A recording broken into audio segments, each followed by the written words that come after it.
Hello, my friends. I hope you're happy. I hope you're peaceful. It's episode 100, so I thought it would be good to celebrate by having a guest on. And I'm really pleased to have Cata Zorzini, who is the creator of the Plum Village app, an incredible resource for supporting your mindfulness practice with guided meditations, talks, and deep relaxations. Before I introduce him, I just quickly want to say thank you for listening. I started this project at the start of the pandemic, January of last year, as a way to share the guided meditations for colleagues who weren't able to come to the weekly session that I run in the civil service. And since then, it's found its own audience, and I've really enjoyed sharing the practice with you. This week, as part of marking the 100th episode, I'll be publishing an episode that I recorded with my mum, where we sing a few Irish traditional songs and do a guided meditation, so I hope you enjoy that. But for today's episode, we're talking to the creator of the Plum Village app, Cata Zorzini. Cata has a distinguished background in the tech industry, founding several companies, including ethical.net, a not-for-profit project building a collaborative online directory of ethical companies of all kinds. And I started off by asking Cata where he got the idea for the Plum Village app. Yes, in 2016, I think in April, I came for a retreat in Plum Village in the Upper Hamlet, and it was a beautiful experience. The main reason I was here for was actually learning to practice with anxiety and depression, and it was a wonderful encounter with the Plum Village tradition, and I think I was only for 6 or 7 days here, but the retreat had an impact in my life, and I thought I felt it's something that mindfulness as thought as it's taught here in Plum Village is something I would like to be involved with in one way or another, and it felt at that time I was using some other mindfulness apps. So after I went back home after the retreat, I was living in London at the time, and I used to practice with other mindfulness apps, which were great. And after a while, I felt I loved so much the way that I was kind of guided and introduced to mindfulness when I was in Plum Village. I would like to continue to practice and to have some support for the practice, to kind of have a practice companion at home after the retreat too. And so I started to think about potentially working on a very simple app that would become a companion for myself and for others who want to practice in the Plum Village tradition, and to have a bit of support. And I think from the beginning was also a bit of a reaction towards the fact that most mindfulness apps were paid at that time. You had to pay.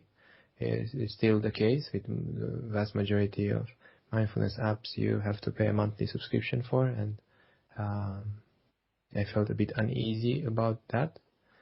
And I was curious to see if we could come up with a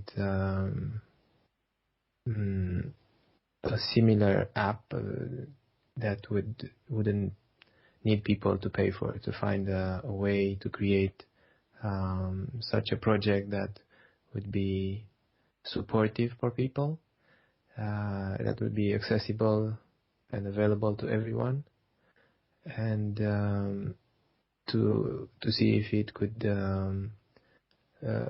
in turn be supported by users completely voluntarily through donations. And we're almost there in terms of self-sufficiency. It's been a non-profit, and it's going to continue to be free and a non-profit project. And it grew quite a bit, as you may have noticed, from being tiny repository of guided meditations and practice descriptions from Plum Village to a more robust app where we offer different resources for different needs, and trying to support practitioners along the way in different stages. Yeah. Well, it's a fantastic piece of work, and I'm sure there's lots of people out there that are listening to this that would want to thank you for the idea, for the initiative, and actually making it happen, because it's a really impressive app, and it's something that I use regularly myself. I actually use it every day. I use it for my morning meditation, and there's so many features to it.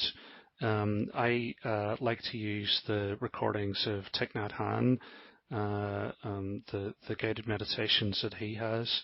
I like to use the Plum Village timer, which encourages you to stop during the day and breathe and notice how you're feeling. And there's also great guided meditations from Thich Nhat Hanh's book, Blooming of a Lotus. But that's really only a small part of the app, isn't it? There's lots and lots of features to it, like the Dharma talks. Do you want to talk through maybe some of the features and some of the ones that you particularly like? Sure. Thank you for the kind words. It's actually very humbling to read some reviews time to time, because when we are a very small team, some of us are working voluntarily, and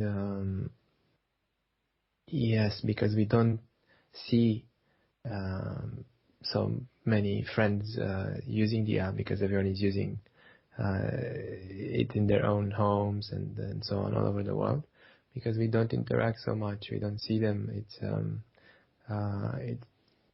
humbling, and a big motivation for us. It's very inspiring when we read the reviews or we hear stories of people using it and having an impact in their lives. So thank you for your kind words, and in turn it's a privilege to be able to work on something that is meaningful for others too.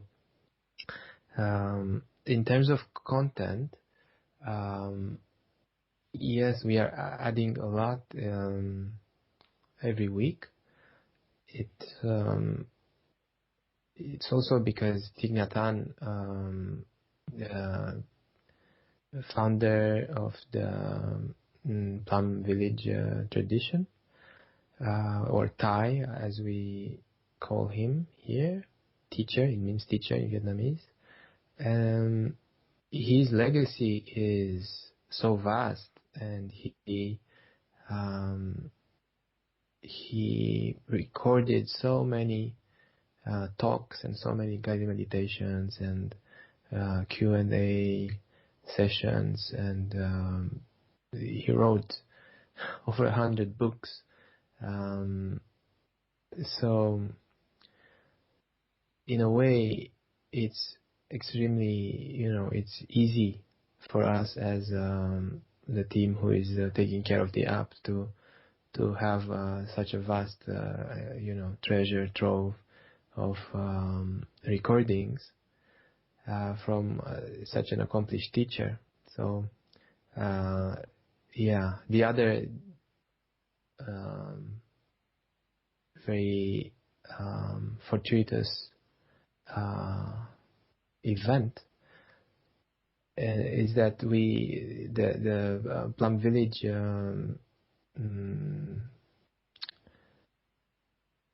the Plum Village centers all over the world are continuing to offer wonderful teachings. So after Thai had a stroke in 2014, many of the senior monastics in the Plum Village tradition started to teach and to offer themselves guided meditations and to hold retreats and to offer many inspiring and beautiful talks. So there is a lot of material from them too. So it's not only that we have a lot from Thich Nhat Hanh, but now we have a lot of material from other monastics too. In fact, I would say next step now is for us with the app is to start to curate content in different ways, so people can discover and can use content that best suit their needs. Because as you're saying, there are a lot of things already in the app. Some I can share some of my favorites. Since I started to work on the app with my friend Raj, who started to develop it, and he's still working hard on it, along with Justin and a few other friends. When we first started, my main goal was to have a place on my phone for guided relaxations. I was using guided meditations almost every day for my morning practice.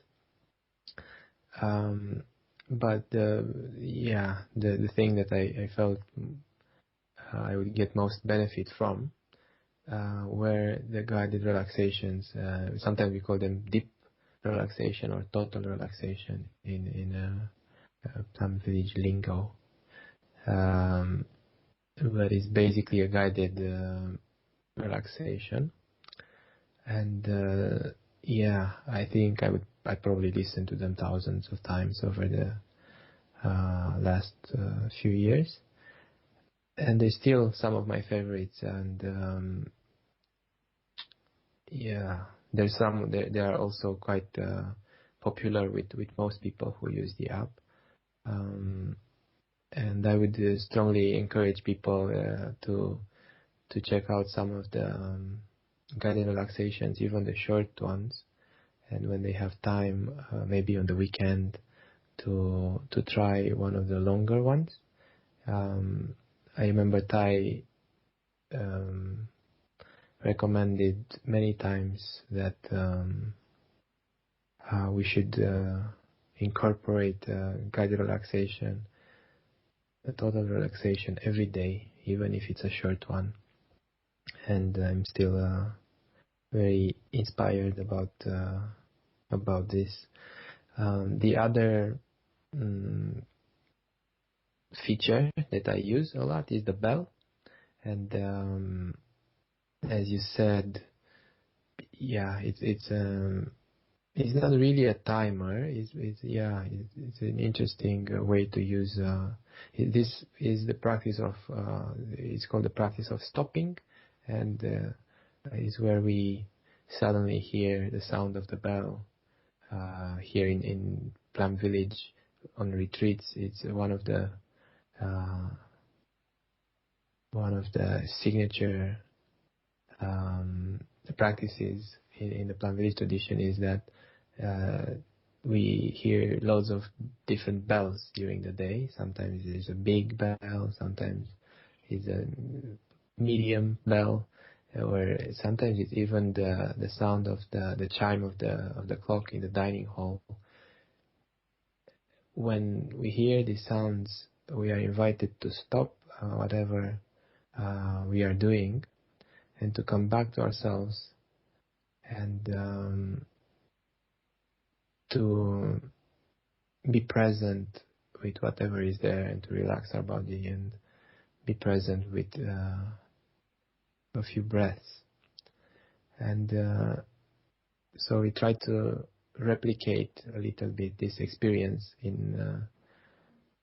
so in our homes we can still connect with this practice by setting up the bell to sound every 20 minutes or 40 minutes for a few hours every day.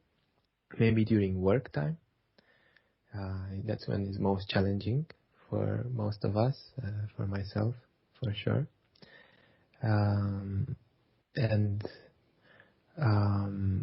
let's see another feature that I use fairly often. Yes, so in the talks section where we have hundreds of Dharma talks offered by Thich Nhat Hanh, and quite a few new Dharma talks offered by other monastic brothers and sisters. From here, I like to watch or to listen when I have a few moments, or during commute, to listen some of the short teachings. So in the talks section, there is a folder called short teachings. Under this category of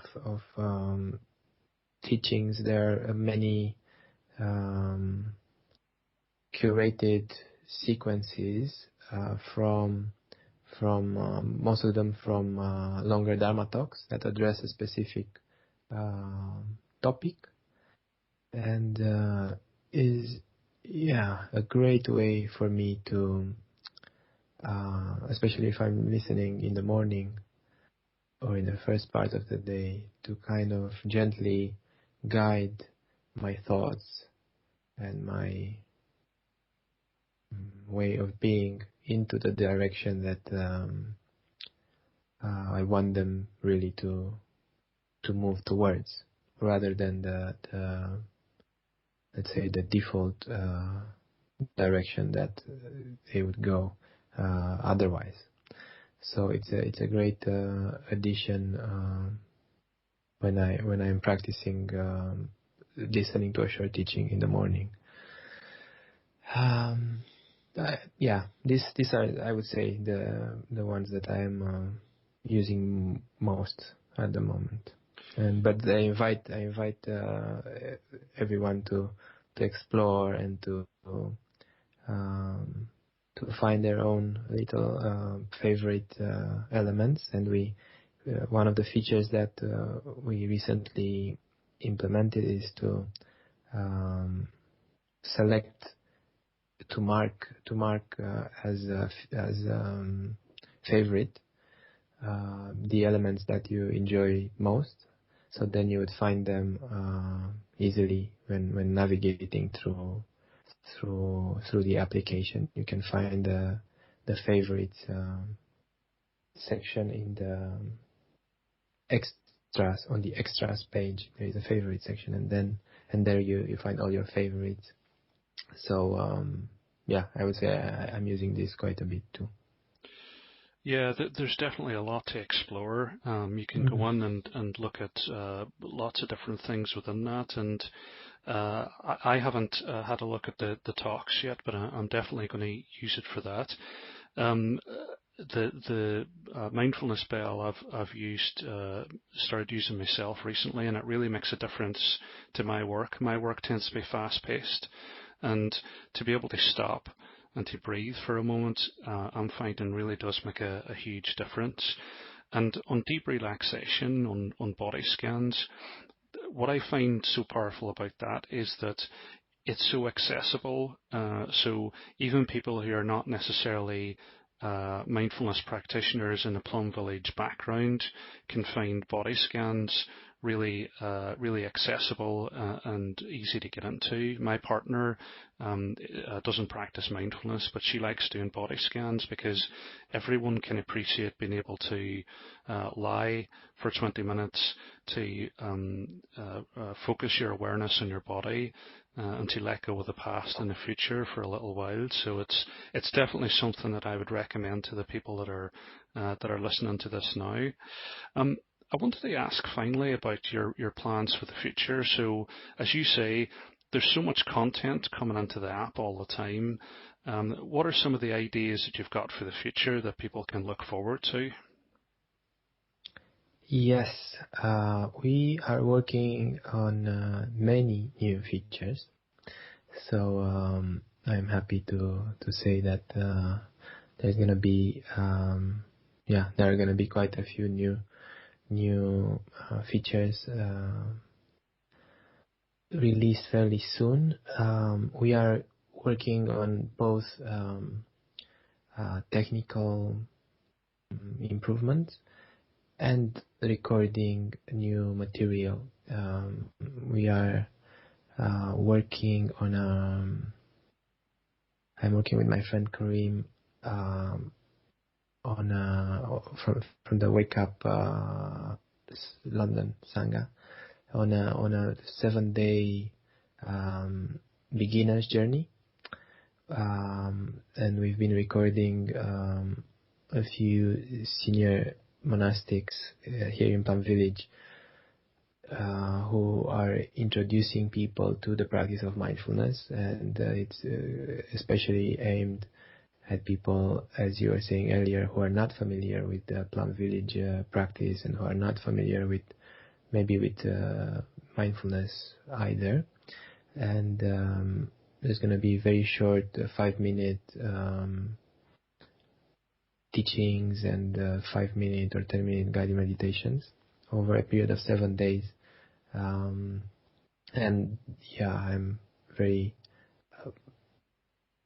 inspired and very happy to see already the outcome behind the scenes of this. I hope we can launch this in the very soon. And something else that this is more of a technical feature that we are very happy to work on as well, and it's been requested by our users.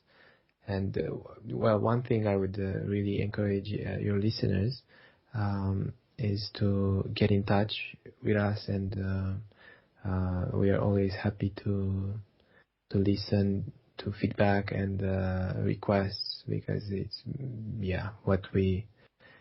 this is the fuel that we operate on. So we have a very intense collaboration and very interesting day-to-day conversation with friends and users. And one of the most requested features has been to have a timer. So it's another type of bell. It's a timer that you can set. For example, if you want to sit for 20 minutes, you don't have to, like in the current type of mindfulness bell, you have to set up a number of different settings. But for this timer that we're going to release soon is you only have to set the number of minutes, the number of bells in between if you want, that's it. And then you start your sitting session, and you can choose from different sounds of the bell. And it's something that I'm looking forward to practice with myself. We are working on localized versions of the app with content in other languages. We are currently working with friends on material in French, in Spanish, in Vietnamese, and in Italian. So we're gonna have material from these 4 languages, and we already started with French and Spanish. So you can already see this in the app if you speak these languages. And let's say I hope by the end of the year we're going to be able to also open source the app, because one of the, as I said in the beginning, one of the goals of our project is to explore and to share our journey in creating successful mindfulness app that you don't have to pay for, and you can only support with donations if you feel inspired to. And we are very grateful for our users who choose to support us and who are helping us in continuing our work, and in continuing to support tens of thousands of people with free mindfulness teachings and practices. And I would say we'll also add some social elements to the app fairly soon, and I hope we will be able to support people to have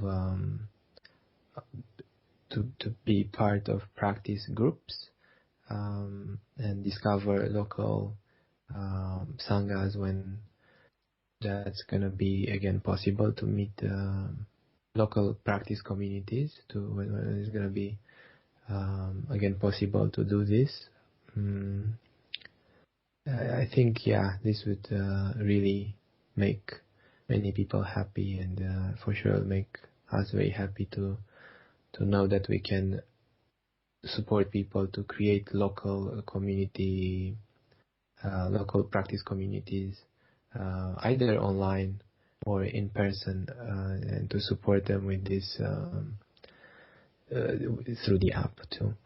But if you, for anyone who's interested in more in learning more about what we're up to and how what we're gonna release next, I really encourage you to visit our website, which is plumvillage.app, and to sign up for the newsletter. We send the newsletter every few weeks with latest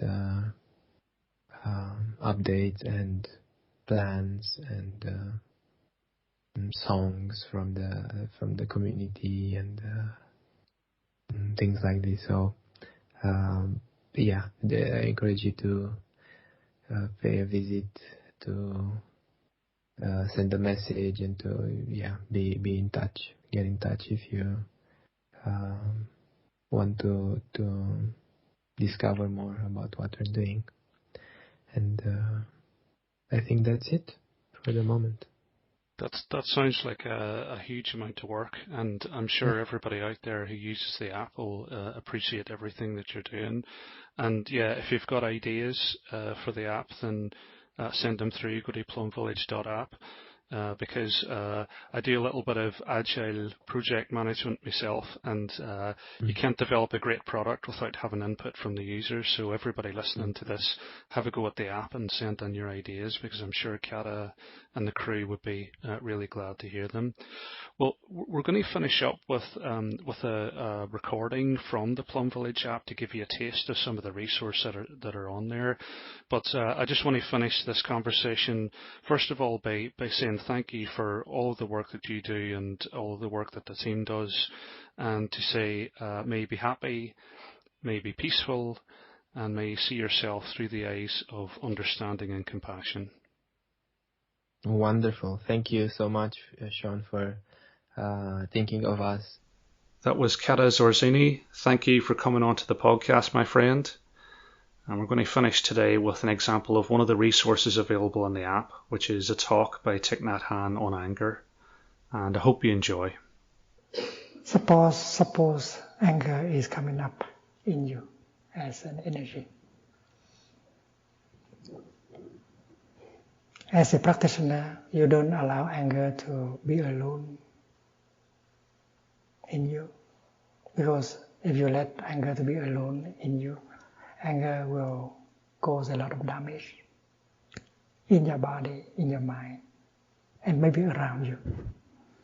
That is why we practice mindfulness of anger. Breathing in, I know anger is in me. Breathing out, I smile to my anger. I embrace my anger.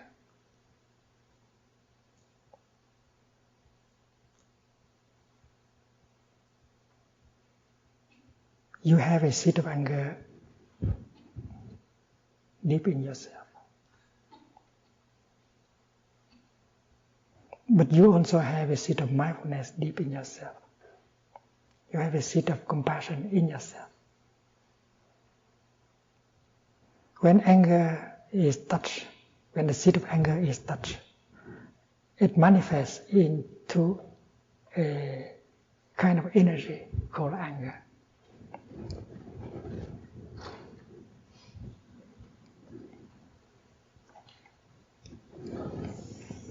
Suppose this is your consciousness, and it has two layers. The lower layer is called store consciousness, and the upper layer is called mind consciousness. You have a seed of anger here. You also have a seed of joy, of mindfulness, of compassion, of non-discrimination. You have a seed of anger, of despair, of jealousy, of discrimination in the depth of your consciousness. But when the seed of anger is left alone there in the store consciousness, you don't water it. No one come and touch it. You are okay. You can laugh, may have a good time. But that does not mean that you don't have the seed of anger in you. As soon as you hear someone saying something or doing something, the seed of anger in you is touched. And it becomes a zone of energy on the realm of mind consciousness. In Buddhism, we call it a mental formation. Anger is a mental formation.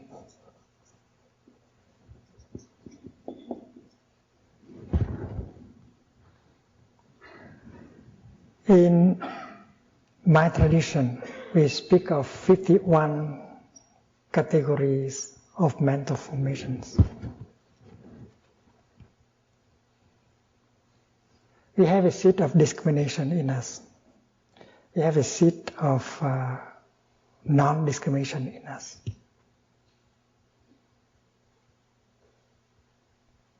That is true. If the seed of discrimination is watered every day, it becomes very important. And it doesn't allow the seed of non-discrimination to manifest. If the seed of anger becomes stronger and stronger every day, the seed of compassion have less chance. And that is why every time a negative seed is touched and manifest, we have to take care of it. That is why I spoke about mindfulness of anger. When mindfulness is the capacity of knowing what is happening is anger has manifest. So as a practitioner, you ask the seed of mindfulness to manifest at the same time. And if you are a diligent practitioner, the seed of mindfulness in you is strong enough, and it's very easy for you to touch and invite it to come up. And it come up, become a zone of energy.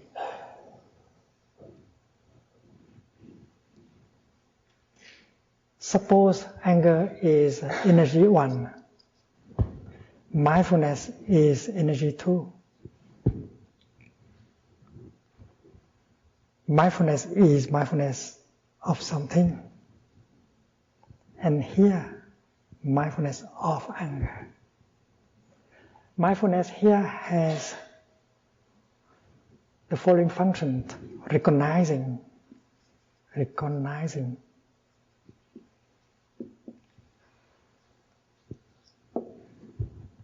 anger as anger.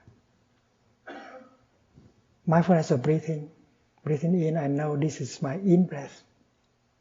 Breathing out, I know this is my out breath. Recognizing in breath as in breath. Recognizing out breath as out breath. Recognizing drinking as a drinking. Recognizing walking as a walking. That's the nature, the function of mindfulness.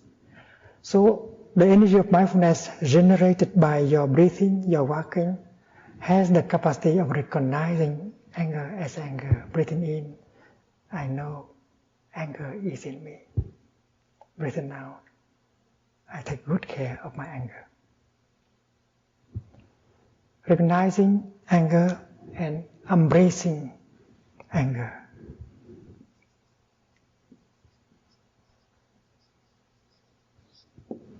This is an art. This is a practice. There's no fighting. Mindfulness is generated not to fight anger, but to recognize anger and to hold anger very tenderly. That is Buddhist practice. You do not transform yourself into a battlefield. The good fighting the evil. That's not Buddhism. Because you are mindfulness, but you are also anger. And mindfulness plays the role of a big sister, holding the angry, the suffering younger sister and help her to transform.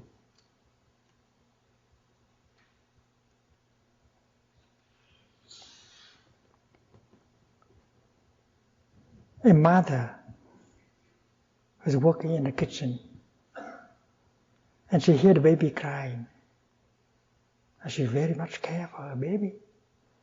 So she stopped working in the kitchen. She put down whatever she's holding and she goes to the room of the baby. And the first thing she does is to pick up the baby and hold the baby tenderly into her arms. That's the mother. She does not know what is wrong with the baby yet, but the first thing she does is to pick up the baby and hold her mindfully. We do the same thing as a practitioner. Every time anger or despair come up, we generate the energy of mindfulness in order to recognize and to embrace tenderly. Tenderly.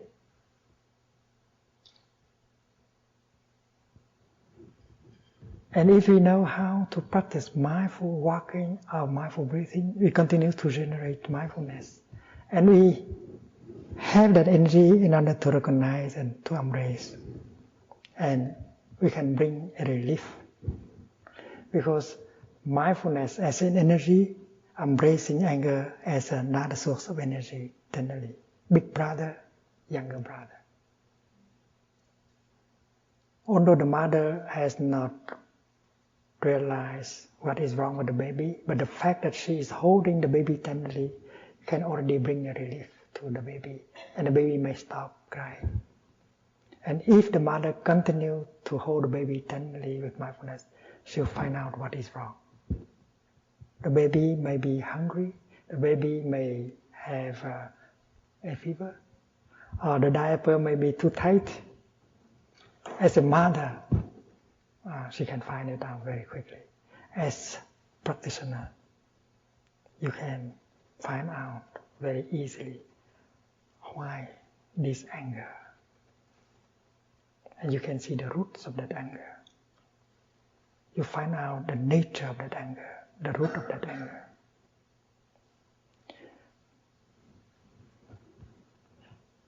If the mother found out what is wrong with the baby, she can fix the situation very quickly. If the baby is hungry, she gave her some milk. If the diaper is too tight, she just undo it and do it again. So after having embraced tenderly your anger,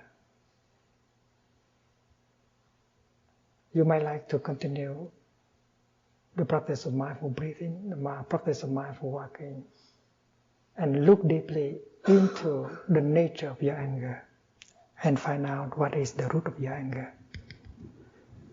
Recognizing, embracing, and looking deeply.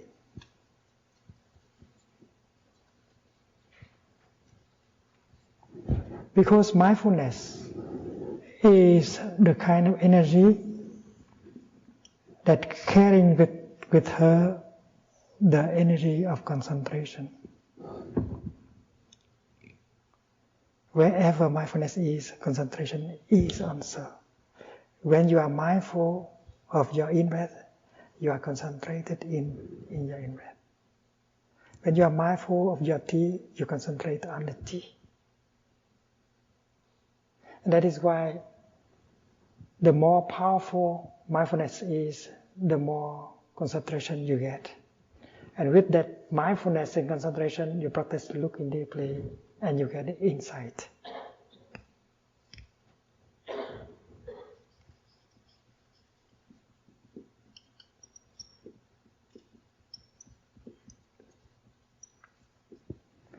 And that insight is going to liberate you, transform your anger.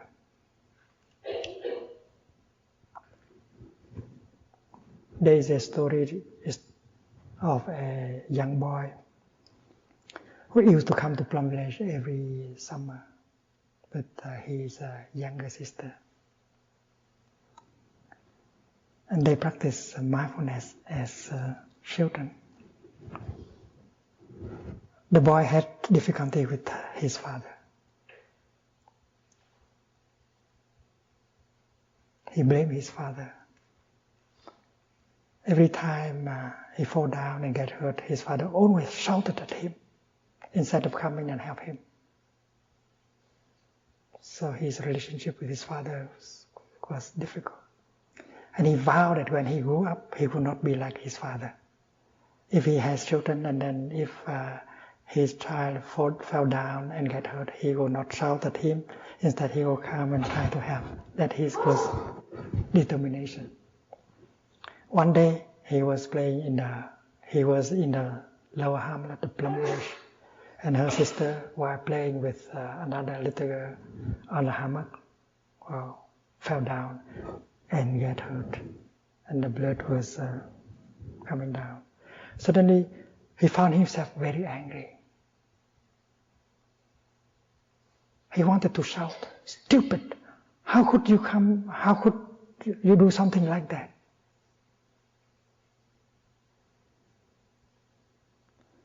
And because he had been practicing mindfulness, he was able to refrain from shouting. And he recognized that he was exactly like his father. Instead of trying to come and help his sister, he had the tendency to shout at her. He hates what he has within himself. So when he practiced mindful breathing, he knew that this is a continuation of his father inside of him. He is not different from his father. And with that insight, he turned around and practiced slow walking. When he had seen someone coming to help his sister. And during slow walking, he recognized that he's a continuation of his father. the energy of anger has been transmitted by his father. And if he does not practice, he is going to become exactly like his father. And he will treat his children in the future in the same way. That is called samsara, continuation. And suddenly he had a desire that he had to go home and tell his father that he has exactly the same kind of energy, and he would invite his father to practice with him. And when that intention was born in him, his anger, resentment toward his father began to dissolve.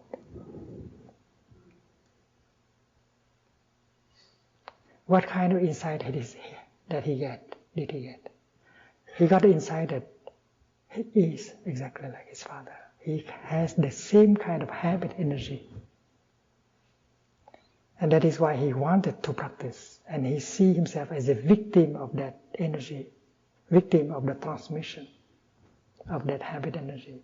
And he saw that his father also was a victim of that transmission.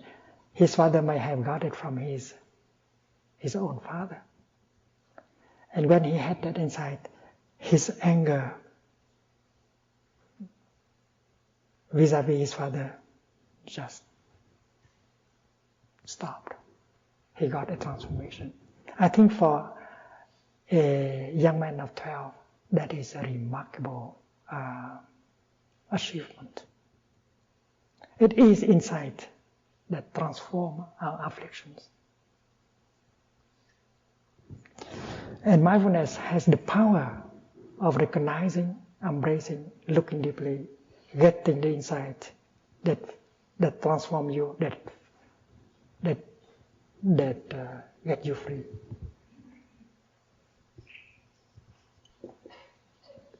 Transformation and healing and freedom.